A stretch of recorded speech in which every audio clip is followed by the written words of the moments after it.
ಸ್ನೇಹಿತರೆ, ಕಳೆದ ಕೆಲವು ತಿಂಗಳಿಂದ ಎಲ್ಲಿ ನೋಡಿದರೂ ಸಹ ಧರ್ಮಸ್ಥಳದ ಸುದ್ದಿ ಅತಿ ಹೆಚ್ಚಾಗಿ ಕೇಳಿಬರ್ತಾ ಇದೆ. ಟಿವಿ ಇರ್ಬೋದು, ಯೂಟ್ಯೂಬ್ ಇರ್ಬೋದು, ಎಲ್ಲ ಕಡೆ ಅತಿ ಹೆಚ್ಚು ಚರ್ಚೆ ಆಗ್ತಾ ಇದೆ. ಚಿನ್ನಯ್ಯ ಎಂಬ ವ್ಯಕ್ತಿ ನ್ಯಾಯಾಧೀಶರ ಬಳಿ ಮತ್ತು ಪೊಲೀಸರ ಬಳಿ ತಾನು 10 ಅನುಮಾನಾಸ್ಪದ ಶವಗಳನ್ನು ಹೂತಾಕಿದ್ದೇನೆ ಅಂತೇಳಿ ಬಂದು ಹೇಳಿಕೆ ದಾಖಲಿಸ್ತಾನೆ. ನಂತರ ಸರ್ಕಾರ ಒಂದು SIT ತಂಡವನ್ನು ನೇಮಕ ಮಾಡ್ತದೆ. ಹಲವಾರು ದಿನಗಳವರೆಗೆ ಆತ ಗುರುತಿಸಿದ ಕಡೆಯಲ್ಲೆಲ್ಲ ಪೊಲೀಸರು ಗುಂಡಿಗಳನ್ನು ತೆಗೆಸ್ತಾರೆ. ಆದರೆ ಆತ ಹೇಳಿದ ರೀತಿಯಲ್ಲಿ ಯಾವುದೇ ಶವದ ಗುರುತು ಪತ್ತೆಯಾಗುವುದಿಲ್ಲ. ಸ್ನೇಹಿತರೆ, ಇದರ ನಡುವೆ ಸೌಜನ್ಯ ಪರ ಹೋರಾಟಗಾರರಾದ ಗಿರೀಶ್ ಮಠಣ್ಣನವರ್ ಮತ್ತು ಮಹೇಶ್ ಶೆಟ್ಟಿ ತಿಂಬುಡಿ ನಡುವೆ ಬಿರುಕು ಮೂಡಿತಾ ಎಂಬ ಚರ್ಚೆಗಳು ಇತ್ತೀಚೆಗೆ ಶುರುವಾಗಿವೆ. ಸ್ನೇಹಿತರ, ವಿಡಿಯೋನ ಕೊನೆ ತನಕ ಮಿಸ್ ಮಾಡಿದೆ ನೋಡಿ, ಅಸ್ತಿ ವಿಚಾರ ಏನೆಂದು ನಿಮಗೆ ತಿಳಿದಿದೆ. ಸ್ನೇಹಿತರೆ, ಮಹೇಶ್ ಶೆಟ್ಟಿ ತಿಂಬುಡಿ ದಕ್ಷಿಣ ಕನ್ನಡ ಜಿಲ್ಲೆಯ ಪ್ರಮುಖ ಹಿಂದೂ ಮುಖಂಡರಲ್ಲೊಬ್ಬರು.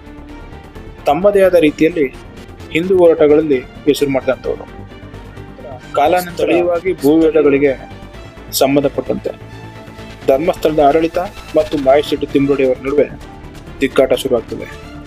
ಹೀಗೆ ಶುರುವಾದ ಹೋರಾಟ ಸೌಜನ್ಯ ಸಾವಿನ ನಂತರ ಹೊಸದೊಂದು ರೂಪವನ್ನೇ ಪಡ್ಕೊತದೆ.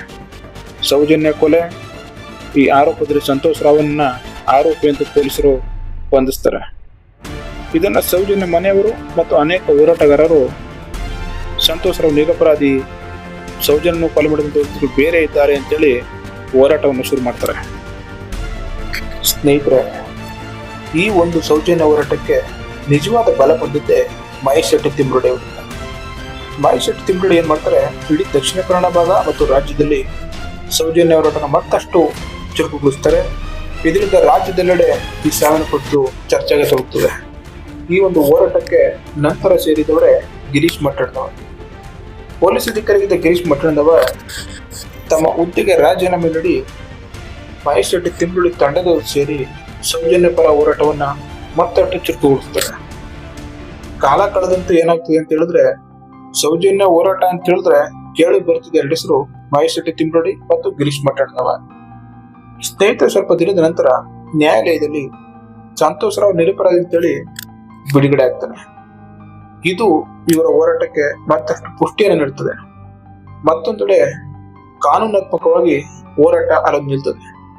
ಕಾರಣ, ಸುದೀರ್ಘ ವಿಚಾರಣೆ ನಡೆಸಿದ ನ್ಯಾಯಾಲಯ ಈ ಒಂದು ಕೇಸಿನಲ್ಲಿ ಯಾರನ್ನು ಸಹ ಆರೋಪಿಗಳಂತ ಹೇಳಲು ಯಾವುದೇ ಪೂರ್ವ ಸಾಕ್ಷಿಗಳಿಲ್ಲ ಅಂತೇಳಿ ತನ್ನ ತೀರ್ಪನ್ನು ನೀಡುತ್ತದೆ. ಸ್ನೇಹಿತರೆ, ಈಗ ತಣ್ಣಗಾಗಿದ್ದ ಸೌಜನ್ಯ ಹೋರಾಟಕ್ಕೆ ಮತ್ತೆ ಮುನ್ನೆಲೆಗೆ ಬರುವಂತೆ ಮಾಡಿದ್ದು ಚಿನ್ನಯ್ಯ ಅಥವಾ ಅನಾಮಿಕ ವ್ಯಕ್ತಿ ಮಾಸ್ಕ್ ಮ್ಯಾನ್. ತಾನು ಮೊದಲು ಧರ್ಮಸ್ಥಳದಲ್ಲಿ ನೌಕರನಾಗಿದ್ದು ಹೆಣಗಳನ್ನು ಉಳುವ ಕೆಲಸ ಮಾಡ್ತಾ ಇದ್ದೆ ಮತ್ತು ಆ ಸಮಯದಲ್ಲಿ ಹಲವಾರು ಅನುಮಾನಾಸ್ಪದವಾಗಿ ಸತ್ತಂತಹ ಶವಗಳನ್ನ ತಾನು ಹೂತಾಕಿದ್ದೇನೆ ಅಂತೇಳಿ ಮಾನ್ಯ ನ್ಯಾಯಾಧೀಶರ ಮುಂದೆ ಮತ್ತು ಪೊಲೀಸ್ ಅಧಿಕಾರಿಗಳ ಮುಂದೆ ಹೇಳ್ತಾನೆ. ಸರ್ಕಾರ ನಂತರ ಒಂದು ವಿಶೇಷ ಪೊಲೀಸ್ ತನಿಖಾ ತಂಡವನ್ನ ರಚಿಸುತ್ತದೆ. ಈ ಒಂದು ಪೊಲೀಸ್ ತನಿಖಾ ತಂಡ ಅನಾಮಿಕಾ ಎಸ್ ಚಿನ್ನಯ್ಯನನ್ನ ಎಲ್ಲ ಕಡೆ ಕರೆದೊಯ್ದು ಮಹಜರ್ ಮಾಡ್ತಾರೆ. ಸುಮಾರು 13 ರಿಂದ 15 ಕಡೆ ಸ್ಥಳ ಮಹಜರ್ ಮಾಡ್ತಾರೆ. ನಂತರ ಆತ ತೋರಿಸಿದ ಸ್ಥಳಗಳಲ್ಲೆಲ್ಲ ಗುಂಡಿಗಳನ್ನ ಹಾಕಿಸ್ತಾರೆ. ಎಲ್ಲಿಯೂ ಸಹ ಶವದ ಗುರುತುಗಳು ಆತ ಹೇಳಿದಂತ ರೀತಿಯಲ್ಲಿ ಪತ್ತೆ ಆಗುತ್ತಿಲ್ಲ.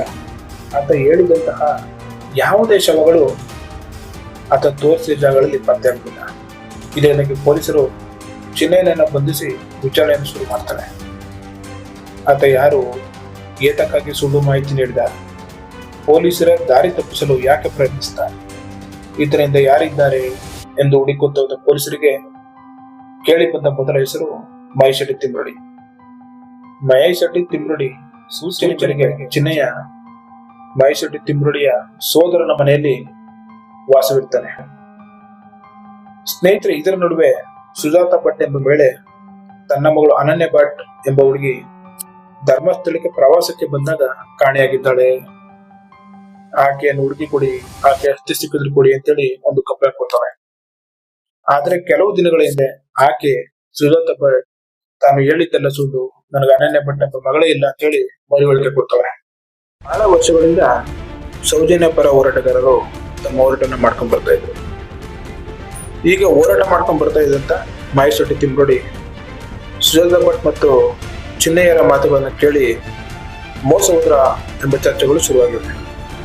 ಚಿನ್ನಯ್ಯ ಮತ್ತು ಸುಜಾತ ಬಾಯ್ ಇವರ ಪರ ಹೆಚ್ಚು ಆಸಕ್ತಿ ವ್ಯಕ್ತಪಡಿಸಿದ್ದು ಗಿರೀಶ್ ಮಠಣ್ಣವರಂತೆ.